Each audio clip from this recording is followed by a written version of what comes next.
It's one thing when you're young, you can bounce back, but try bouncing back from that when you're in your 70s or 80s. And we're seeing that more and more.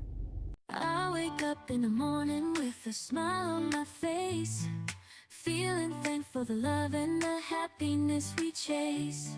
Sun is shining brightly, sky so blue and clear. With every Well, I'm out here doing the lunch rush. It's Friday. Normally I don't do the lunch rush on Fridays.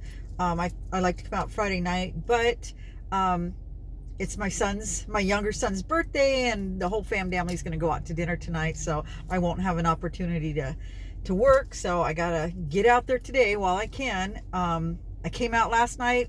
It was terrible. It was one of the worst Thursday nights I've had in a long time, and I was just bragging how things picked up. I think the summer slump is over, but not after last night. But I'm glad I went out because two good things happened last night. The first is my girlfriend Diana was in town. She moved out by Vegas, and so she comes in periodically. And she hung out with me, so we had a great time getting caught up. And I forgot I was even on the Uber app. I was so busy talking to her, and then we realized, wait a minute, I'm not getting any calls. What's going on here? But it was okay. I ended up getting one call. But yeah, we had such a great time just chit-chatting. And then another good thing is while we're talking, we noticed that there was this beautiful rainbow, and I'll include some footage from that because it was super cool. There was this gorgeous rainbow, and we actually got to see both ends of it. And then we realized it was a double rainbow, so even better. So we're all looking up the symbolic of a rainbow, and she's like me. We're always looking for the positives and things and the meanings of this and that. And we just both got excited. We're silly, but we were having a good time. So yeah, today isn't near as exciting. I'm out here all alone. Like I said, I'll be going out tonight with my son. And I was thinking today, because he's 40, and that's a milestone, 40. I remember turning 40. I think that's when I officially felt middle-aged, and I believe 40 is middle-aged. A lot of people disagree. Some people think it's 50. I even read that it's between 40 and 65. But that doesn't make sense to me, because how many people are going to live to be 130? I thought middle-aged meant you're halfway done, right? So if you live to 80, 40 would be middle-aged. That makes sense to me, but whatever. It's all just terms, or it doesn't mean anything. It's like saying somebody's elderly or senior or what. Call me whatever you want. It don't matter to me. I am what I am. And as long as it comes with a discount, you can call me a senior. I don't mind.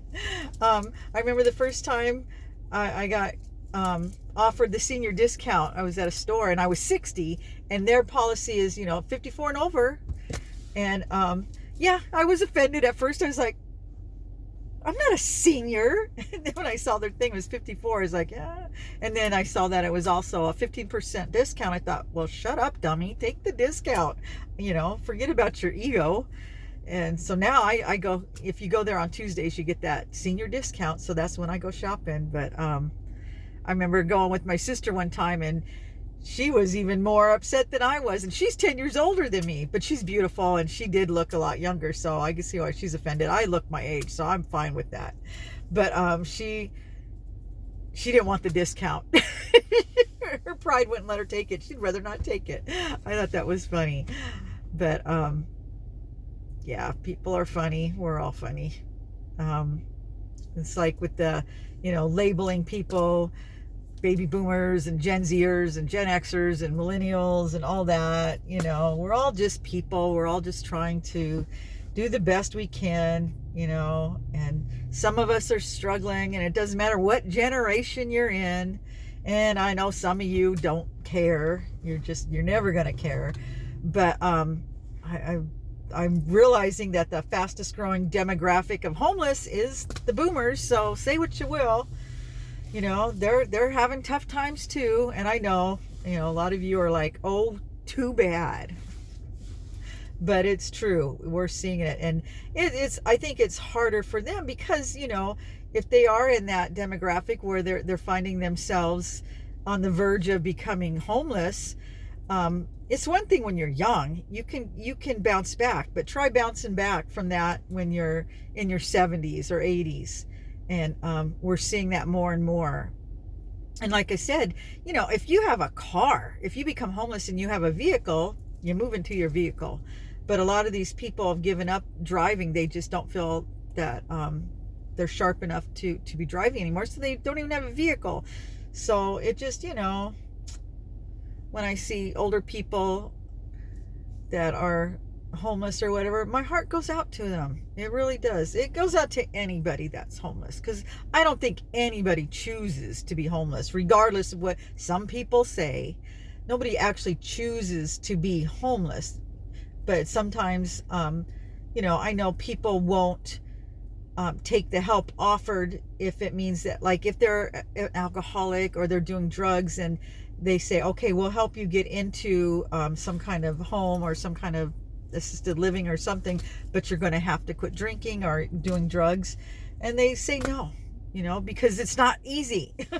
You can't just, quit. And even with the drug rehabilitation programs, even those don't always help. So I know people just want to judge them and say, well, they've been offered help and they didn't take it. But really, until you're in somebody else's shoes, you really can't judge them.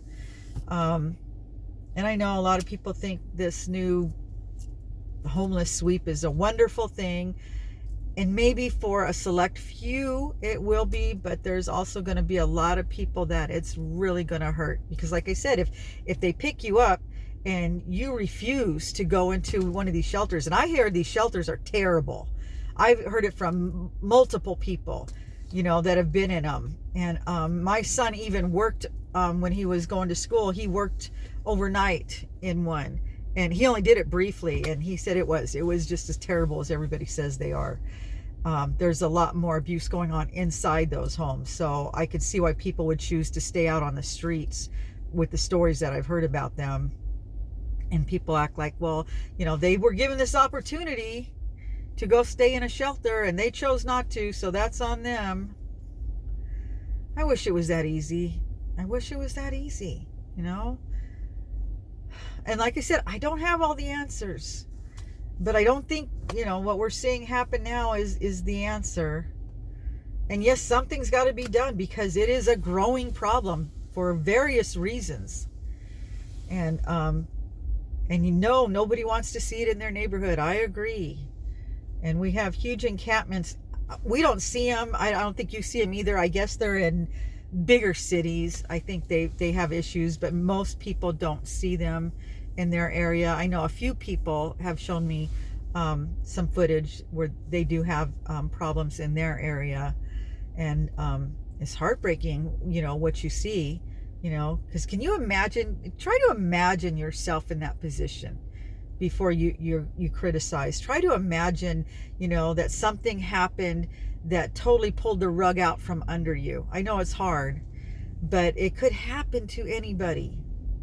Like I said, for years and years, I thought we were way beyond that, because we had, so much in savings in our house, and we have a family, and they say that's the biggest help.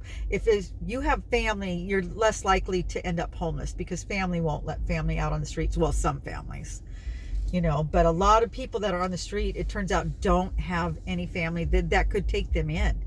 I was watching this one couple that became homeless, and all they had for family is the one mother. His family lived back east or whatever, but out here it was her mom, and her mom lived in a senior home. She couldn't have anybody live with her, and it was one of those where they help you financially, so she couldn't afford to lose it.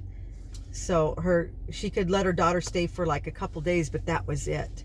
And then she was back out on the street. Luckily, she had a car to stay in. And I watch a lot of those channels because I want to understand, what are these people going through. And these were professionals, people that had great jobs, and everything was going great, and a sickness happened, an illness, and they weren't able to go back to work, and they ended up losing their job, and just one thing, it just snowballed. And then they used what savings they had, and they cashed in their 401ks, they couldn't get back into a job. So many things happened. And these are, hardworking, educated people with great jobs. It happens to people that are uneducated, that are educated, that have great jobs, that have bad jobs, people in good health, poor health, young, old. It happens to everybody. And so yeah, I try to imagine, what it was like, because like I said, I totally went off track, but we were in a good position because we had, savings and a house and kids and stuff. But today I think, you don't know what could happen tomorrow. And like I said, we didn't plan on my husband having a heart attack. We didn't plan on losing a bunch of our savings and not being able to go back to work. And I see other people in the same position. And yes, I feel like I'm regurgitating the same thing. It's just because it's so heavy on my heart these days, because we're seeing so many people in this position, and it just kills me how heartless other people are. I just don't understand it. Okay, even if you'll never be in that position, thank God, still, you can still have some compassion for these people. And there's got to be better ways. Other countries don't seem to have the problems that we do. I've had people comment to me, and their countries handle things so much better. And it's like, they say how shameful it is for our country to not be able to help the elderly like that, and our vets, and all these poor people that are getting displaced. It doesn't make sense. It doesn't make sense. And like I said, it's getting worse and worse. Have you ever watched that movie, Grapes of Wrath? I think that's what it was. It's an old movie about families, during the Dust Bowl, and they would lose their farms, and then they were traveling from city to city, and they would pick crops or whatever, and just what they lived through. Because it was true stories. People that actually lived through that. Oh my gosh, it was horrific. And I would have thought our country would never have to experience anything like that again. And yet, here we are. So many people are homeless now. So many people. Gosh, how difficult. Especially I always think about, I realize why we probably have more out here, because it's the weather. I would want to live out here too if I was homeless. I wouldn't want to live back where there's snow and excessive heat and humidity. Our winters are pretty mild out here, and even our summers, compared to like Arizona and Nevada, they get really hot. So yeah, I get it. I'd go to the beach. I'd want to live down there. So yeah, I understand why we see so many in LA and stuff like that. It just makes sense. But I don't know. I just wish we could figure out something. Like I said, we had an issue with it up here for a while. Not right here, but right below us. And they really cleaned it up. They really helped people. They actually got them into apartments and homes and worked with these people. There was like 45 families, because it was in the paper, and it was a big deal. And I thought, wow, why can't other cities do that? But we have a lot of people up here that were volunteering their time and helping, and it really did make a difference. How long have I talked? I've talked too long. Well, anyway, maybe I'll include footage from tonight. Maybe I'll wait till my next video. But what do you guys think? What would you do? And don't be rude and say, just put them in FEMA camps or whatever. There's got to be something. And yes, I have taken homeless people in. Yes, I have. So don't, do that one. Well, then why don't you let them live with you? Because I don't have room for everybody. But I have definitely helped friends and family that were in that position. Do what you can, Oh, I'm going to let you guys go. Yeah, been out here an hour, had one order. It's gonna be like last night all over again. Oh well, summer slump.